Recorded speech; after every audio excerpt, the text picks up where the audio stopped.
Oh my goodness, you're back for part 2. Thank you for joining me. So in part 2, I'm going to talk about how to optimize an SVG file for use in ArcGIS Pro. And really, in Illustrator, this just means a bunch of pathfinder work and a bunch of compound path creating. So the fewer layers you have, the better.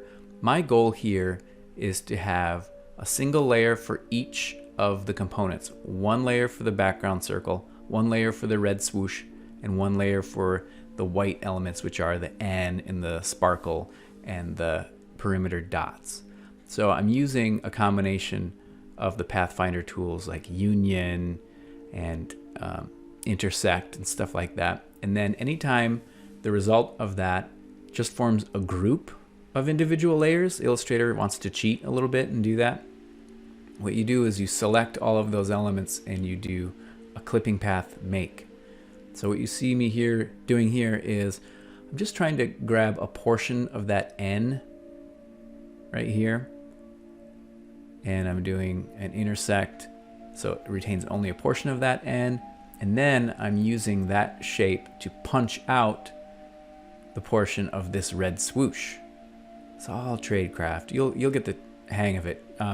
Being a map person, you'll be miles ahead of a graphic designer just starting out in this because you've got experience with geoprocessing. It's all the same. So here I am with a punched out version of my red swoosh, and it was a group, so I had to make it a compound path. And I chopped that out so it could sit on top of my N and only cover part of it up, right? Tricky. Well, that's how it is. That's how it goes. So now I only have 3 layers. My goal was to have 3 layers. Each of those layers is an independently stylable thing. So if you look at my Pro project and you look at my old SVG graphic that I'm using as a north arrow here, and I expand the elements drop list, you have a ton of layers here because it was an individual layer for each of those little mini components in the vector graphic.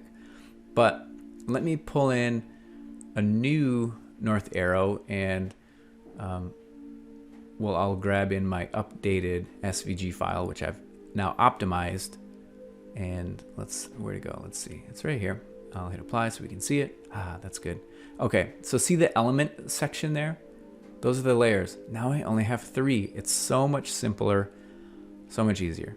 And that's how you optimize SVG files for ArcGIS Pro using Pathfinder and compound path tools in Illustrator to create as few layers as you want to independently style in ArcGIS Pro. Good luck, have fun, SVG ahead.